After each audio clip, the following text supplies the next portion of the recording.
With everything that has been going on recently, I've just been thinking a lot about scarcity and fear. And you guys know this is so prevalent today. I just see so many people that are just so scared. And the more I thought about it, and the more I read, and the more I researched, the more I am convinced that fear is a result of a scarcity mentality. Okay, because we only feel fear when we are thinking thoughts that create that emotion inside of us. Okay, fear doesn't just happen to us, although it may feel like that sometimes. Fear is a result of our thinking, our focus, and our mindset. Let's take the coronavirus, for example, since we all have that very fresh in our minds, right? So there are many people scared and fearful right now who think that they feel that way because of this virus, that this virus is creating that feeling inside of them. But if that were true, then everyone would be feeling and responding that exact same way. And yet we know that's not true because some people think we're overreacting. Some think it's no big deal. Some are going to the beach on vacation.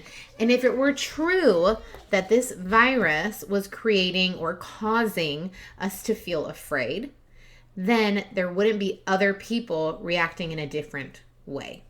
Okay? Because the virus isn't making us feel anything. It's all a result of our thoughts.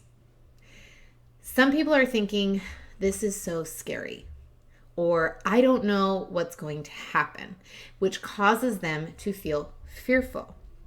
And all of that centers around a scarcity mindset and a way of thinking and processing the world. When we look at what's happening in the world from a scarcity mentality, from a place of lack, from not having enough, when we only see that there's not enough, that's a scarcity mentality. It's when it's a scarcity of time. How do I work? I don't have enough time to work from home with all my kids home. Or I can't split my time between working and my kids and my husband working when we're all together. It's a scarcity of resources. You know, all the shelves are empty. There's nothing left. I can't get any toilet paper or cleaning supplies or chicken or milk. There's nothing left. It's a scarcity of money, right? What am I going to do if I lose my job or my business is closed and now I can't pay my bills? It's the scarcity of money. It's a scarcity of times with loved ones. You know, I have a friend that just had a baby and she was going to have her parents come out and she can't because they can't travel. It's a scarcity, right? I don't have time with my loved ones. What if I don't see my grandparents who are old or whatever that is? It's a scarcity of predictability, right? What's going to happen? I don't know what's going to happen.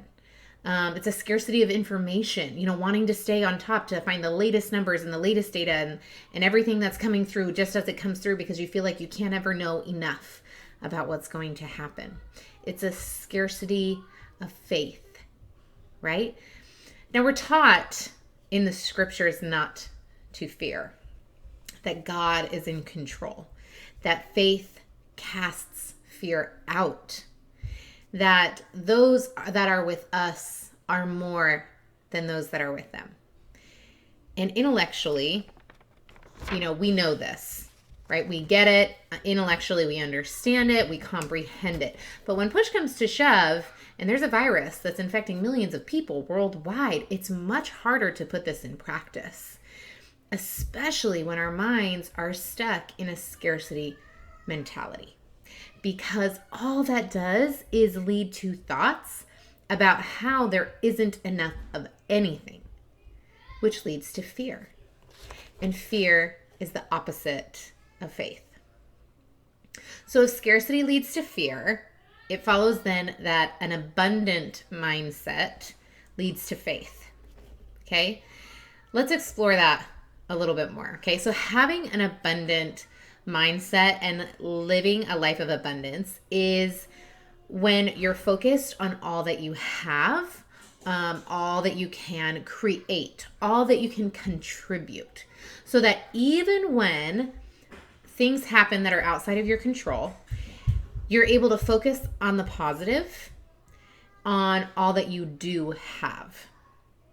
It's when you adopt the belief that everything in life is happening on purpose, right? That any obstacle is actually an opportunity for growth and development and progression, that you can create exactly what you want to, no matter the circumstance, because you take control of your thoughts and your actions. It's believing that life is happening for you, not against you. It's why the scriptures tell us not to fear, to act in faith, to be of good cheer, because God has overcome the world, right? We know that there will be difficult times. In fact, we signed up for this, right? In heaven, when we decided we were going to come down to earth, they said, that's going to be hard. Mortality is not easy. And we were like, bring it. Let's go. I'm ready. That's what I want. If that's what it takes to live with God forever, then I am in. We knew this. And it's really the only fact of life is that we're guaranteed that we're going to die, all of us, every human being on the planet, and we know it's going to be hard. There will be times when it's going to be challenging, right? We know this.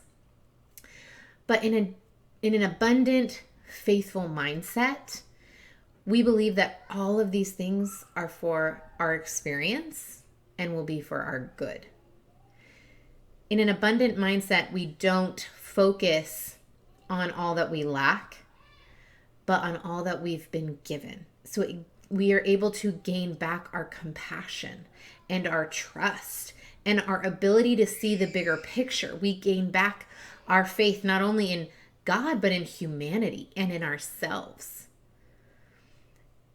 I want to do a little bit of an example of this, okay? I was trying to think of how to illustrate the difference between these two mindsets. And I realized a thought. I'm going to give you an example of the same thought that maybe two different people could have.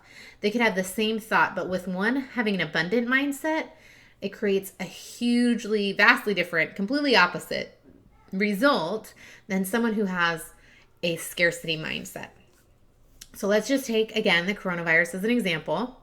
If you take that example and you're thinking the thought, we are not doing enough. As a world, as a community, as a species, we're not doing enough. If that is your thought, someone with a scarcity mentality comes up with all of the evidence for that. We look at the lack of resources. We're not doing enough. We aren't providing enough masks. We aren't providing enough nurses. We aren't giving those who are sick enough care, right? We're not doing enough. We're not researching enough. We're not pushing this enough. We're not giving people the financial benefit that they need after they've lost their jobs. We're not doing enough, right? You're looking at it with this lack, in this scarcity mentality. And all that does is bring you fear and worry and indecision. And it leads to this loss of control, right? Which just perpetuates the idea that this virus is out of your control, that there's nothing you can do about it. However, take the same virus and you can take the exact same thought. We're not doing enough. But someone with an abundant mindset looks at that as an opportunity, right? What if that thought in an abundant person instead leads to curiosity? Right? We're not doing enough. What else could we be doing? That's an abundant mindset when you say, we have so much to offer. We have so much to bring to the table. I have so much to bring to the table. I can make a difference. What can I be doing?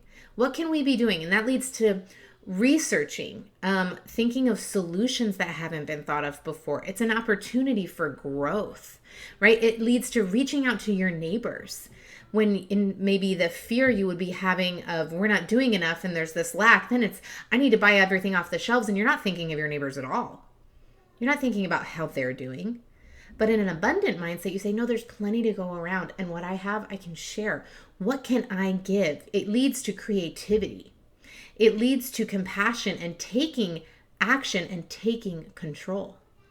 And it's all from our minds. It's all from our thoughts. It's all from our mindset, whether that's a scarcity mindset or an abundant one.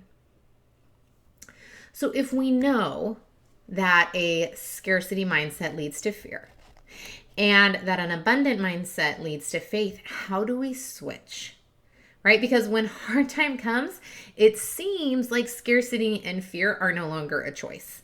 It seems like and we also know that just trying to think happy thoughts is not going to work, right? So I have some tips for all of this for trying to switch from a scarcity mindset to an abundant one, okay? And the first one is to practice abundance. I'm not saying that this is easy, okay? It's not a switch, right? You can't just say, I'm going to think abundantly from now on, and then that's all that happens. And it's much easier to think abundantly and to believe in abundance when things are calm and predictable. It's much easier to have faith when things are good, right? It's much easier when we have health and we have job security, right? It's when trials come that thinking abundantly requires a lot more effort, more practice. And acting takes more diligence and purpose, okay? But it can be done with practice over and over again. And that leads me to my second point. If you want to switch to a more abundant mindset, in order to do that, it really only works if you become aware of your mind and the mindset that you currently have, right? You can't change anything if you don't even know where you are, okay? And you need to start becoming aware of the thoughts that you're having and the result that it's creating in your life. If it's not serving you, then you can change that, right? Start noticing what you are thinking about the things that are going on in your life. Look at them, write them down, observe them, and see if they're creating anything that's worth having in your life. My third point is that you need to allow yourself to feel whatever emotion it is that you're feeling. As humans, we spend a lot of our time and effort avoiding emotion completely.